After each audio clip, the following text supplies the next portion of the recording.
बिस्मिल्लाहिर्रहमानिर्रहीम। आज हम देखेंगे कि किस तरह एसक्यूएल के अंदर फॉरेन की को यूज़ करते हैं और फॉरेन की के साथ साथ हम कंस्ट्रेंट किस तरह लगाते हैं। आज हम ये दो चीज़ें देखेंगे। हमारे पास एक टेबल है सेल ऑर्डर का, इसको मैं यूज़ करूँगा। देखेंगे इसको कैसे क्रिएट करते हैं टेबल को। चलिए जी शुरू करते हैं जी। बिस्मिल्लाहिर्रहमानिर्रहीम। Create table.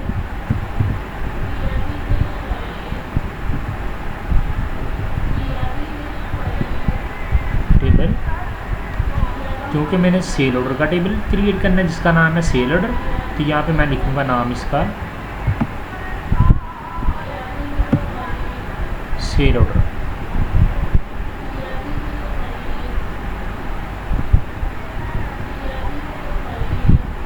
Cell order.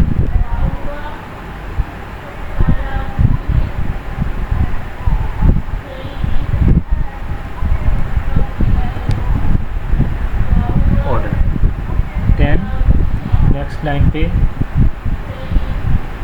मैं ब्रैकेट डालूँगा। अब इसके अंदर हमने कॉलम के नेम लिखने हैं, एस ऑर्डर नंबर, और देन जिसको प्राइमरी की बनाना है ये लिखेंगे हम, और इसके बाद हम दूसरा लिखेंगे कॉलम एस ऑर्डर डेट, ये वाला। ये देखें मैंने अपना ये क्रिएट कर लिए हुए हैं।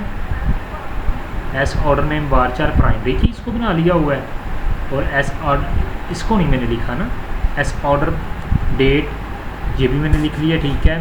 क्लाइंट नंबर वारचार हमने इसको भी लिख लिया, इसकी भी वो लिख लिया, लेकिन इसको मैंने ये नहीं कहा ये फॉरेन की है, ये मैं अभी एट्रीब्यूट बाद में लिखूँगा।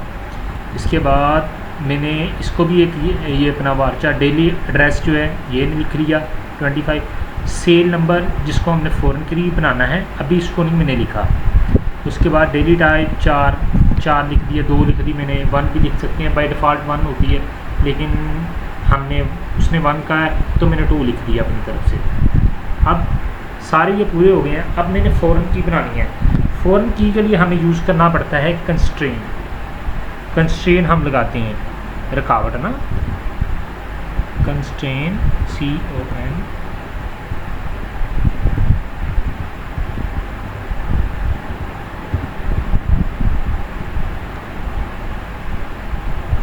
कंस्ट्रेंट लगाने के बाद मैं लिखता हूँ एक फॉरेन की कोई नेम लिखते हैं, FK में लिख देता हूँ, अंडरस्कोर कोई भी नेम रख देते हैं, SO रख लेते हैं, जो भी नाम रखना है आप रख सकते हैं, SO रख लें, जो रखना चाहते हैं आप रख लो।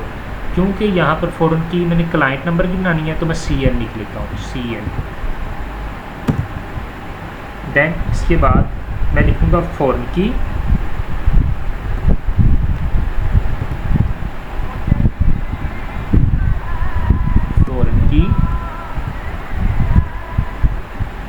फ़ॉरेन की के अंदर मैंने किसको फ़ॉरेन की बनाना है मैं ब्रैकेट के अंदर वो लिखूँगा। क्योंकि ये देखें यहाँ पर उसने कहा जी फ़ॉरेन की बनाना है हमने क्लाइंट नंबर को, क्लाइंट नंबर को हमने फ़ॉरेन की बनाना है, तो यहाँ पे मैं लिखूँगा इनटू क्लाइंट नंबर, ये वाला। इसको मैं यहाँ से कॉपी कर लूँगा, इसको मैं फ़ॉरेन की बनाना चाह रहा हूँ, और यहाँ पे मैं इसको पेस्ट कर दूँगा।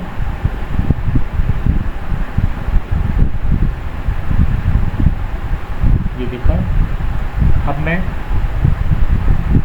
जिसको भी आप फॉरेन की बनाना चाहते हैं उसको वो लिखने के बाद ब्रैकेट के अंदर, देन ब्रैकेट क्लोज।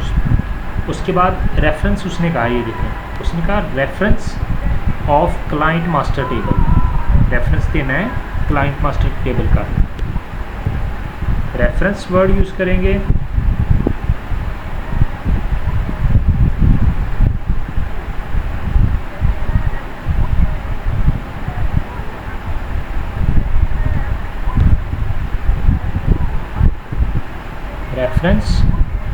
रेफरेंसेस।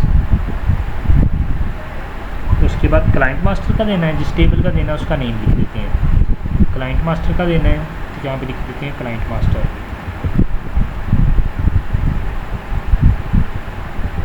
जिसका भी देना हो, यहाँ पे उसने दिया हुआ क्लाइंट मास्टर जो कि पहले एक टेबल है तो हमने वो लिख दिया। क्लाइंट मास्टर के बाद ब्रैकेट के अंदर हम जो यहाँ पे हमने क्लाइंट नंबर लिखा है ना, जिसको हमने फॉरेन की बनाया, वो ही यहाँ पे बनानी है फॉरेन की। ये याद रखनी है बात कि दोनों ब्रैकेट के अंदर सेम नाम आएगा, जो भी पहले ब्रैकेट के अंदर लिखा है वही अब लिखेंगे। ये याद रखनी है बात कि हम फॉरेन की इसको बना रहे हैं। देन इसके बाद रेफरेंसेस भी हो गए, ये भी हो गया। अब हम कोमा डाल देंगे। अब उसने 2 कहा था बनानी है फॉरेन कीज़, अब दूसरी जो है सेल नंबर को हम फॉरेन की बनाएंगे। अभी इसको भी मैं टाइप कर लेता हूँ। ये देखें मैंने इसको भी लिख लिया है। कंस्ट्रेंट एफ के सेल्स मैंने एक नाम रख लिया, फॉरेन की है जी, सेल नंबर को बनाना है यहाँ पे। ये देखें यहाँ पे वारचार 2 और जिसकी साइज़ है 6, इसको फॉरेन की बनाना है। ये भी बन गई है। अब देन मैं ये स्टार्ट की थी ब्रैकेट शुरू के अंदर क्रिएट टेबल, और अब इसको क्लोज़ करना है ब्रैकेट को, वो मैं ब्रैकेट क्लोज़ करूँगा। ये देखें ब्रैकेट मैंने क्लोज़ कर दी और देन सेमीकोलन। अब क्योंकि मैंने ऑलरेडी ये टेबल इसके अंदर सेव क्रिएट करके रखा हुआ है, ये इस वजह से मुझे एरर देगा और कहेगा ये टेबल एग्जिस्टिंग कर रहा है जैसे ही मैं इंटर का बटन। लेकिन जब आपने क्रिएट नहीं किया तो आप जैसे ही इसको इंटर का बटन प्रेस करेंगे, ये नीचे शो करेगा आपको मैसेज क्रिएटेड टेबल। देखें उसने कहा जी टेबल डज़ नॉट एग्जिस्ट, क्योंकि ये पहले कर रहा है हमारे पास ऑटोमेटिकली है, तो इस वजह से ये मेरे पास नहीं करेगा। कंस्ट्रेंट एफ सी फॉरेन की क्लाइंट रेफरेंसेस, ठीक है, एरर 2 9 12 कंस्ट्रेंट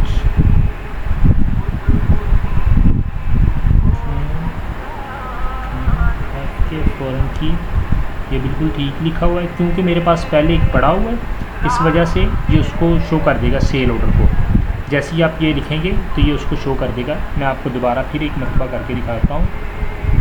CL CR देखें, अभी ये देखें उसने कहा जी एरर लाइन 1, क्यों लाइन 1 ये वाली है क्रिएट टेबल सेल्स ऑर्डर।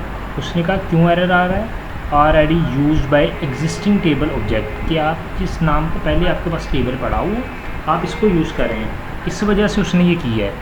तो लिहाजा इसके लिए मैं क्या करूँगा फिर, अब उस टेबल क्योंकि मेरे पास है तो मैं उसके लिए डिस्क्राइब का वर्ड यूज़ करते हैं, DSC डिस्क्राइब, और जो भी टेबल को आपने डिस्क्राइब करना है उसका नेम लिखें यहाँ पे, तो ये सारा उसका डाटा शो हो जाएगा। क्योंकि मेरे पास ये पहले टेबल क्रिएट किया हुआ है, आपने नहीं किया, ये आपके टेबल क्रिएटेड का वर्ड नीचे शो होगा। अब जहाँ पे मैं कंट्रोल D करूँगा, देखना है ये उसको डिस्क्राइब कर देगा टेबल को। ये देखिए ये टेबल क्रिएट हो गया मेरे पास, ठीक है। सारा कुछ जो डाटा मुझे चाहिए था, मेरी सारी रिक्वायरमेंट देखें उसके मुताबिक है। ऐसा ऑर्डर नंबर, डेट जिसकी वारचार है, ये देखें बिल्कुल ये उसके मुताबिक है। ये देखें एस ऑर्डर नंबर, ये देखें डेट है इसकी, क्लाइंट नंबर, सारा कुछ उसने वैसे का वैसे ही हमें शो करके दे दिया हुआ है। आई होप आपको पता चला होगा कि किस तरह फॉरेन की का इस्तेमाल करते हैं इसके अंदर। कंस्ट्रेंट का वर्ड इसके अंदर लाजमी लगाते हैं, और कंस्ट्रेंट लगाने के बाद देन लास्ट के ऊपर कोमे के साथ उसको जैसे पहले कॉलम को बंद करते थे वैसे ही करेंगे, जैसा कि यहाँ पे आपको मैं दिखा देता हूँ। ये देखिए ये बंद किया हुआ है कोमे के साथ, देन आखिरी वाला कोमा नहीं लगाएंगे, वैसे ही बंद करते होते हैं। सो इस तरह आपको ये टेबल शो होगा जो कि टेबल क्रिएट किया हुआ था। अगर आपको समझ लगी है तो काइंडली चैनल को लाइक करें, सब्सक्राइब करें और दोस्तों के साथ शेयर करें।